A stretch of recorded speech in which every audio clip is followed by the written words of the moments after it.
So let's talk about Erasmus Mundus scholarship today. And I'm doing this video just because I know that some of you just hit submit to the application because I've been working with several of you for the applications, just going through your application and telling you what to change, etc. So I know some of you have just hit submit. However, there are some programs that are still open until March. So if you're listening to this and you're wondering, okay, should I have applied or maybe not?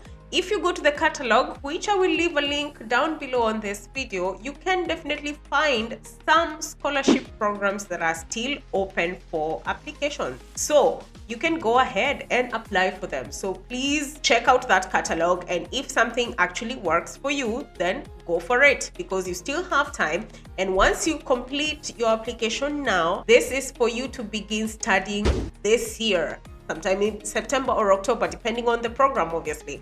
So, and if you actually hit submit and you're now wallowing and wondering, how did that application process go? Oh my God, did I succeed? How will I even fare among all other global students? Stop it. Stop wallowing in that wonder and worry for no particular reason. And in any case, if you're rejected, you still have a chance to apply, reapply for maybe even the same program or a different program come this September, this year. September all the way to February or even March, depending on the program that you're applying for. And you can even apply for more than 3 programs, but they have to suit your skill set and your knowledge base. So now, if you're thinking of applying for Erasmus Mundus scholarship programs, this is for fully funded master's program.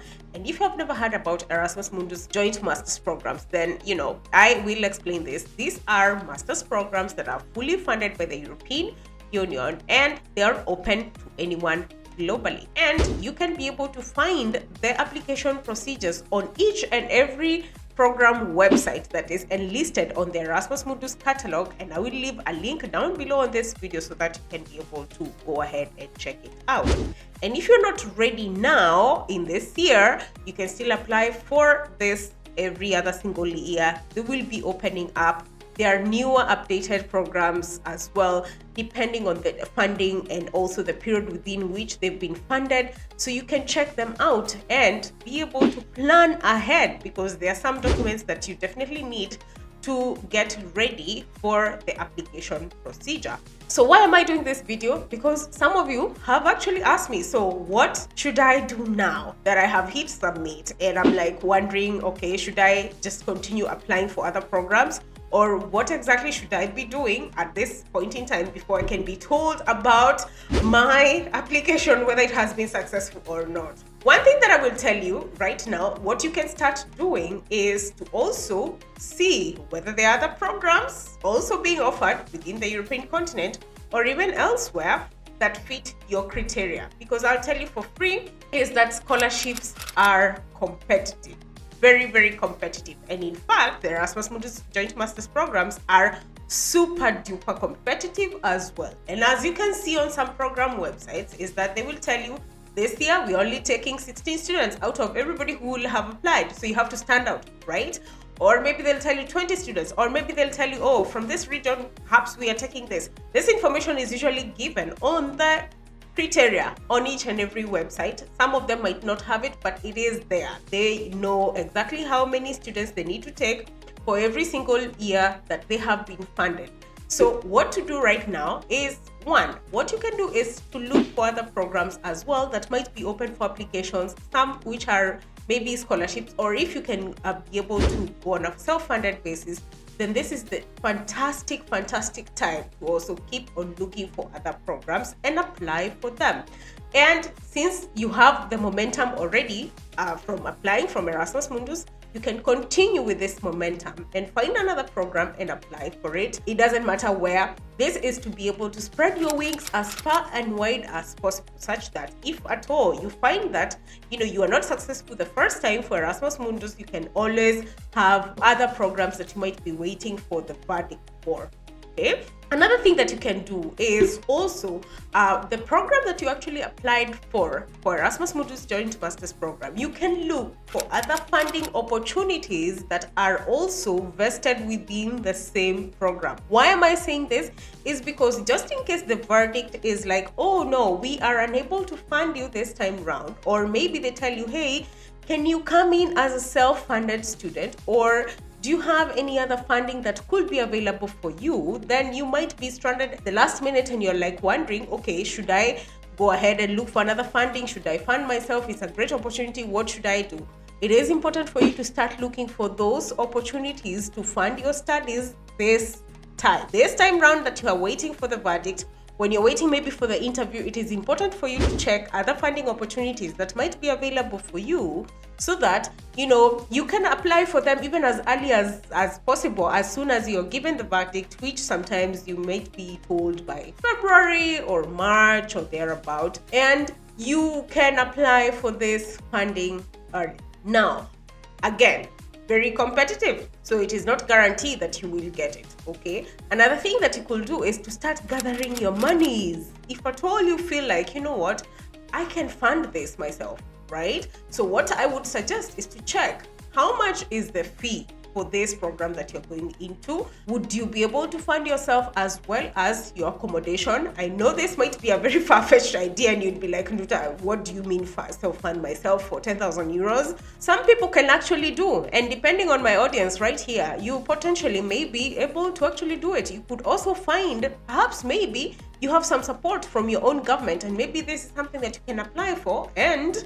go ahead and use it towards your education. This is very dependent on a country, obviously. Now, another thing that you have to do is to start prepping for the interview process. So in case your program said that they have an interview that is going to be coming up and we want to keep our chances open, it's important for you to start preparing for that interview. What potential questions might they ask? Usually, sometimes they might have done a webinar stating some of the questions that may be potentially asked in an interview process, or maybe you can hone in into an alumni of that program and you can find this alumni perhaps on LinkedIn or even on social media and request for a call for them just to pick their brain to see what type of questions should you expect, what should you prepare for.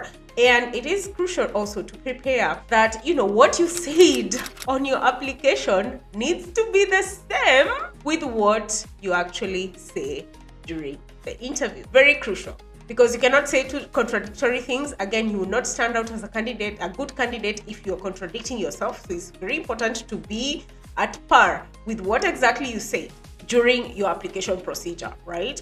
Another thing that you can also start doing is to start preparing for a potential transition. So depending on, the verdict, once again, if it's a yes, for example, if you should be told that yes, perhaps maybe now in February or maybe in March, it's going to be very, very, very soon.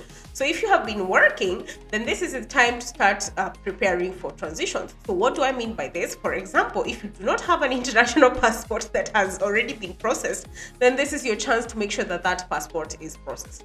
Perhaps other documents that maybe the scholarship requested for, and you did not even have them at the time, and maybe the scholarship allowed you to apply without these documents, and you would potentially be able to, give them that document by the time you maybe are accepting the offer.